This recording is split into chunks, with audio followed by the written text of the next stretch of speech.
Robin Morte, bonjour. Bonjour. Vous êtes le directeur opérationnel de PGE, PGO C'est ça. et vous êtes aussi membre du jury dans les écoles de management. Oui.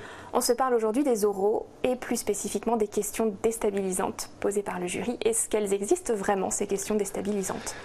Alors, oui, elles existent, mais je mettrai une nuance à ça. Elles n'existent pas toujours, pas tout le temps, moins qu'on voudrait bien le croire, et puis surtout, elles ne sont pas forcément si négatives que les étudiants le pensent. Les questions déstabilisantes arrivent le plus souvent chez des candidats qui sont déjà solides sur le fond, qui ont réussi les 10-15 premières minutes de l'entretien, et les questions déstabilisantes vont pouvoir être posées aux étudiants qui peuvent justement les réceptionner. D'accord, alors comment on y réagit à ces questions? Alors déjà, je dirais qu'il y a deux types de questions déstabilisantes. Il va y avoir les questions déstabilisantes auxquelles tout le monde pense quand, par exemple, les gens qui vont regarder ces vidéos. Ça va être par exemple, est-ce que vous pouvez nous faire rire? Est-ce que vous pouvez nous surprendre? Voilà, des questions effectivement qui par le fond déstabilisent le candidat. Et mon conseil là-dessus est vraiment de se jeter à l'eau. C'est-à-dire que le jury attend une réponse, attend de voir effectivement quelle est notre réaction.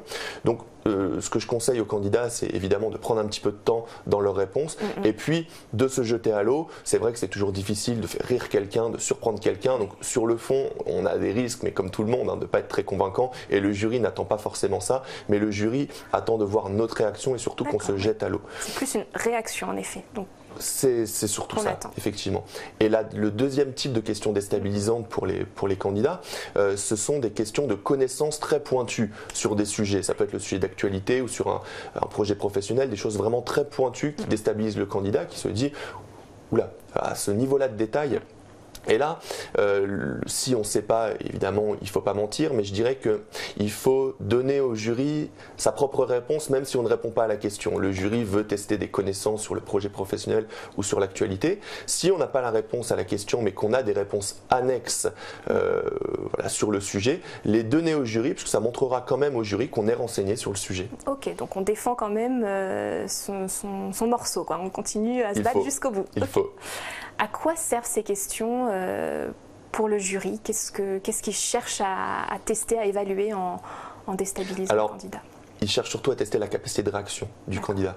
Moi, j'ai tendance à dire que quand une question déstabilisante est posée, je m'intéresse à la question qui suit et non pas à la question déstabilisante pour voir justement si le candidat a bien réagi, continue à vouloir, comme dit, ne pas lâcher le morceau et défendre l'admission qu'il aura mis 1 an ou 2 ans à travailler.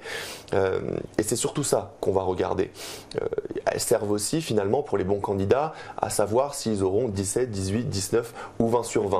Quelqu'un qui est très bien sur le fond, dont la bonne note est quasiment acquise, on va voir justement par des questions déstabilisantes jusqu'où il est bon. Et ça va servir donc en plus à tester finalement la capacité de réaction d'un candidat, à voir quelle note on pourrait lui mettre entre 16 et 18 ou 18 ou 20 par exemple. Ok.